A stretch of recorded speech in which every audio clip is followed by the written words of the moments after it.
Oh, hello there. You know, the first thing I do when I come in the morning is get the big board here ready. See, look, it has all the names of all the ships that come to visit us on these little tags here.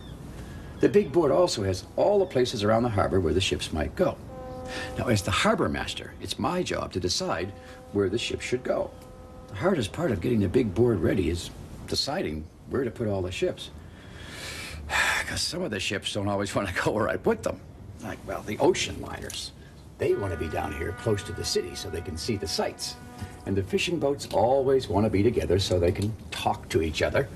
Now, if I tried to please everyone, well, pretty soon, the big board would be a big mess. Now, Theodore knows you can't always please everyone.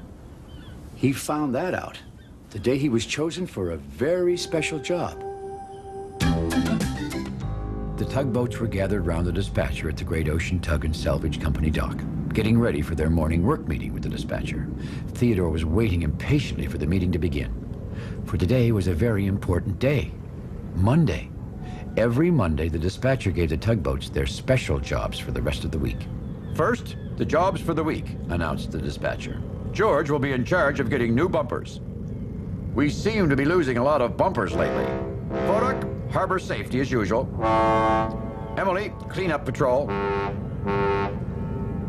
Hank, this week I would like you to be in charge of oil.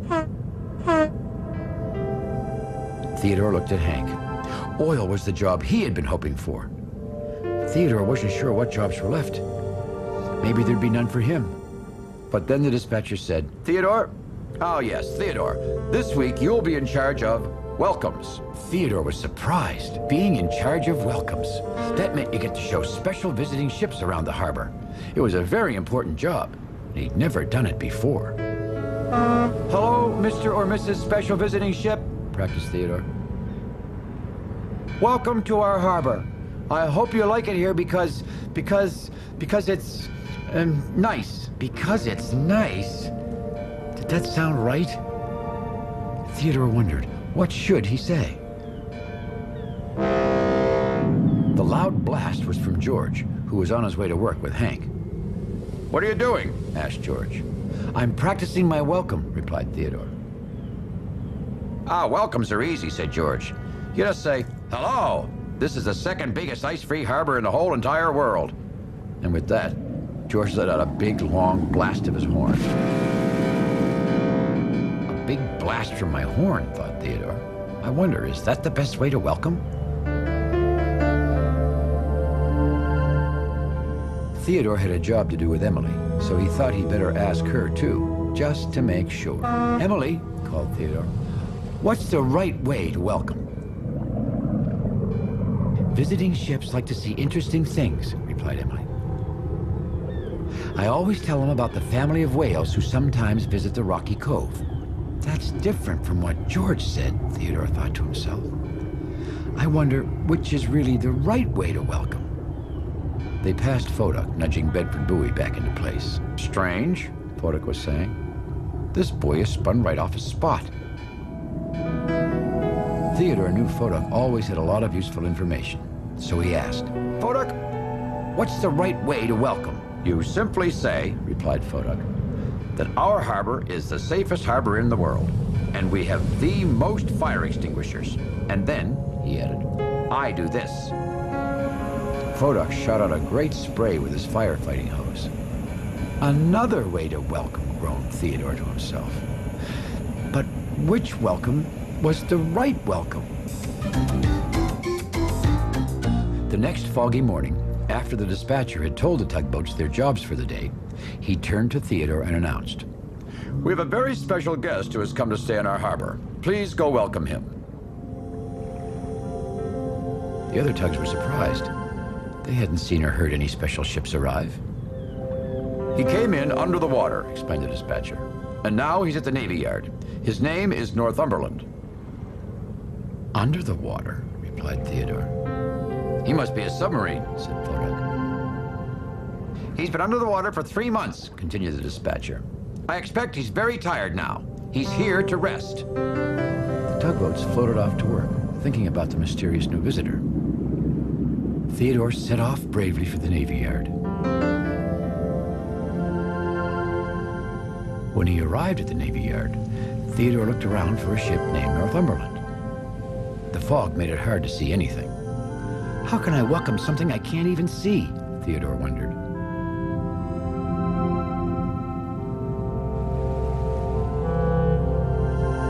Then the fog parted a little, and he saw something that looked like a monster shark, all made of metal.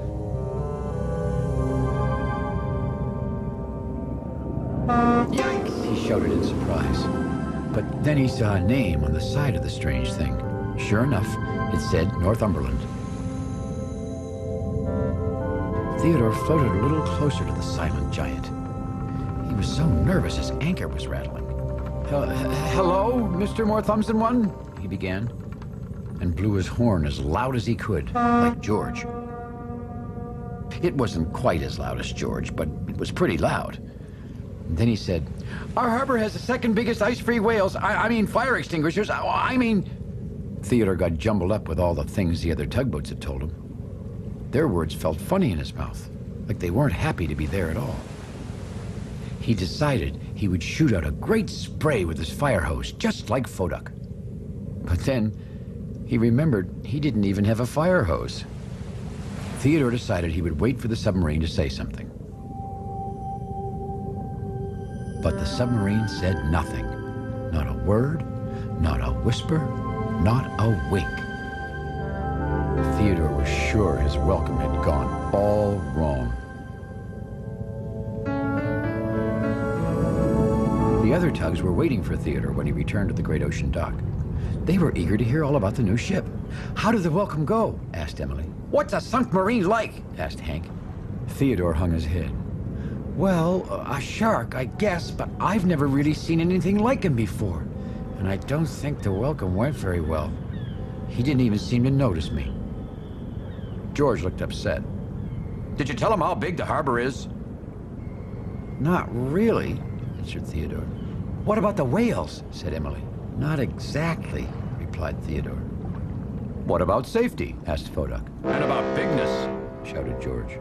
The tugs all began to talk at once and toot their horns. Each one thought their welcome was the right one. The tugs turned to Theodore to see whose welcome he would choose. Theodore felt very unhappy. He had already tried to do what everyone had told him, and it had gone all wrong. "Well," George said finally, "you have to say something because it's getting late." Theodore set out again to try to welcome the submarine.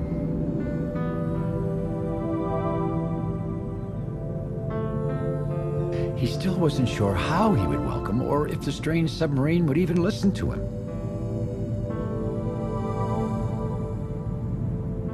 Theodore was surprised to see Emily and Hank floating towards him. "We've come to help," said Emily. "To help," echoed Hank. "But," said Theodore, "which welcome should I choose this time? Which welcome is the right welcome?" Emily thought about it, but then she finally said, "I don't know, but I do know that you have to try and do your best, because tugboats never give up."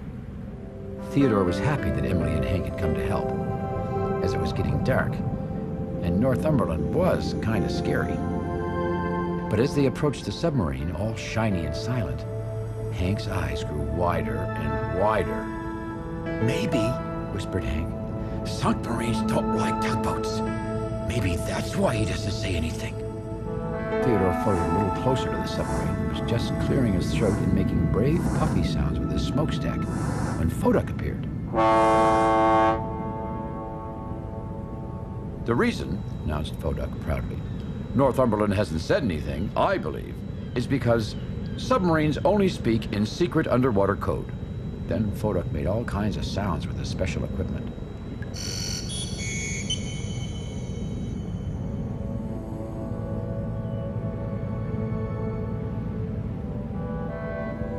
But the submarine still didn't say a word, or a whisper, or even wink. "Thanks for trying anyway," said Theodore. It seemed like there was nothing to be done, when suddenly, much to Theodore's surprise, George rumbled up. "Did you tell him how big things are?" he demanded. "No," admitted Theodore. "He probably wouldn't listen anyway." A little steam escaped from George's stack. Theodore thought he was angry at him, but George turned to the submarine and thundered, "You are being rude to my friend Theodore, Mr. Submarine. Hello?" Then George let out a great blast with his mighty horn that could be heard from one end of the harbor to the other. But the submarine remained as silent as the sea on a sunny day. Theodore thanked George for trying to help. All his friends had tried to help. But some things were not meant to be.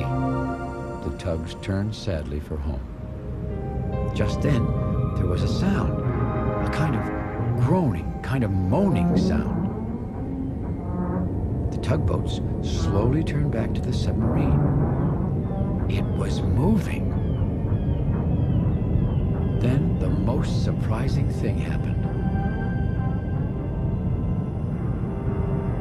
One sleepy eye blinked open and looked right at the tugboats. The tugs were scared, but fascinated. They slowly floated toward the other end of the great vessel. "Oh, hello there, tugboats," said the submarine, who seemed surprised to have visitors. The tugboats turned to one another in amazement, and it was then that Voduk understood. "We've been speaking to the wrong end," he exclaimed. The submarine had been sleeping soundly from his long ocean voyage and had finally been awakened by George's powerful horn. Northumberland looked around at the tugs, waiting for someone to say something. All the tugs looked at Theodore. Theodore floated forwards just a little bit. "Welcome to our harbor," he said. "I hope you like it here because it's... Theodore could feel the other tugboats watching and waiting to hear what he would say. He swallowed the big lump in his throat and said, "Because it's nice." Theodore knew it wasn't the way the other tugboats thought was the right way to welcome, but it was his way. "It's really nice," shouted Hank, as if he had just thought of it. "Well, thank you, tugboats," yawned Northumberland. "What a wonderful welcome indeed." Theodore glanced at the other tugboats who had all come to help him welcome, and suddenly he knew he had one more thing to say to the submarine, a very important thing. "And also because," said Theodore, "most of all, this is the friendliest harbor in the whole world." The tugboats smiled big smiles and tooted their horns, and Theodore smiled the biggest smile of all. You know, of all the harbors I've visited in my long years as a sailor, I'd have to say that the Big Harbor here is especially friendly. Well, I finally got the big board finished for today. I just hope that all the boats and ships are happy about where I put them. But like Theodore says, you do the best you can with a little help from your friends. Theodore Tugboat returns after this, right here on Cubo. Someone very special is about to